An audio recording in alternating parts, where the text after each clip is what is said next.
নমস্কার, আমার ভুরিভোজ চ্যানেলে সকলকে স্বাগত জানাই। Welcome to my channel Bhurivoj. আমি আজকে বানাবো গরম গরম ভাতে নিরামিষ দিনে খাওয়ার জন্য অসাধারণ একটা ডালের রেসিপি। এখানে আমি মটর ডাল ব্যবহার করেছি। মটর ডালটাকে আপনারা ওভারনাইট ভিজিয়েও রাখতে পারেন, অথবা ভুলে গেলে সকালবেলাতেই গরম জলে 2 ঘন্টা মতন ভিজিয়ে নিলেও হবে। এবার আমি একটা পেস্ট তৈরি করব। তার জন্য মিক্সির জারের মধ্যে নিয়ে নিলাম হলুদ সর্ষে বা সাদা সর্ষে 1.5 চামচ মতো নিয়েছি। এবার কালো সর্ষে নিয়ে নেব 2 চামচ মতন। আর এর মধ্যে এবার দিয়ে দেব নুনের পরিমাণটা একটু বেশি দিয়ে, সর্ষে পেস্ট করলে কিন্তু একটু তেতো ভাব থাকে না। আর 4-5টা কাঁচা লঙ্কা দিয়ে দিলাম, আর একটু জল দিয়ে ভালো করে এই সর্ষেটা বেটে নিয়েছি। এবার আমি ডালটা বেটে নেব। ডালের মধ্যে দিয়ে দিয়েছি 1 ইঞ্চি আদা আর 2টো কাঁচা লঙ্কা, আর সামান্য একটু নুন দিয়ে দিলাম। দিয়ে একটু জল দিয়ে ডালটাও ভালোভাবে পেস্ট করে নিয়েছি। দেখুন পেস্টটা ঠিক এরকম হবে, খুব বেশি পরিমাণে জল দেব না, অল্প পরিমাণে জল দিয়ে এরকম একটা ব্যাটার তৈরি করে নেব। মিক্সির জারটা একটু সামান্য জল দিয়ে ডালের গোলাটা এর মধ্যে ঢেলে নিলাম। এবার আমি এর মধ্যে দিয়ে দিলাম সামান্য পরিমাণে একটু হলুদ গুঁড়োটা মিশিয়ে নিচ্ছি। হলুদ গুঁড়োটা ভালোভাবে মিশিয়ে নেওয়ার পরে আমি এর মধ্যে একে একে সমস্ত উপকরণগুলো দেব।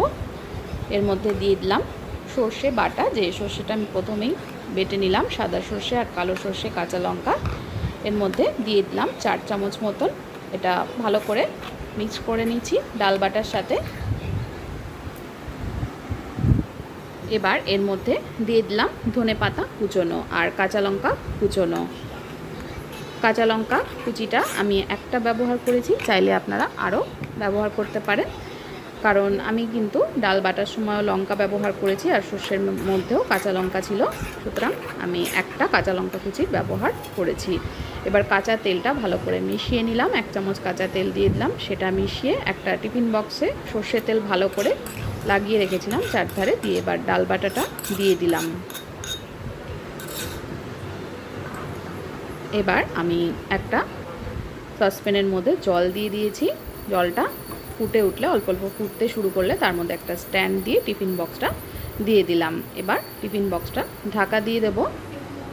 প্রথমে 5 মিনিট মতন হাই ফ্লেমে জলটাকে একটু ফুটিয়ে নেব, তারপরে ঢাকা দিয়ে লো ফ্লেমে এটাকে রান্না করে নেব। লো ফ্লেমে আমি এটাকে প্রায় 20 মিনিট মতন রান্না করব। 15-16 মিনিট পরে আমি একটু ফিরে এসে দেখে নেব এটা হয়েছে নাকি। একটা চামচ ঢোকালেই বুঝতে পারবেন এটা হয়ে এসছে। যদি চামচটা ঢোকালে মনে হয় যে এটা শক্ত হয়ে রয়েছে ভেতরটা, তাহলে বুঝতে হবে এটা তৈরি হয়ে গেছে। এবার আমি এটা গ্যাসটা অফ করে দিয়ে একটু ঠান্ডা করে এটাকে নাবিয়ে নেব। দেখুন এটা কত সুন্দর কেকের মতন তৈরি হয়ে গেছে। গরম গরম ভাতে এটা খেতে কিন্তু অসাধারণ লাগবে। চামচ দিয়ে দেখিয়ে দিচ্ছি, দেখুন হাত দিলে এরকম একটু টাইট লাগলে বুঝতে হবে এটা কিন্তু তৈরি হয়ে গেছে। একটা চামচ ঢুকিয়েও দেখিয়ে দিচ্ছি, দেখুন কতটা ভেতরে কিন্তু শুকনো। ভেতরে যদি কাঁচা ভাব থাকে তাহলে বুঝতে হবে এটা হয়নি, আরও কিছুক্ষণ রান্না করতে হবে। এটা কিন্তু একদম শুকনো হয়ে রয়েছে।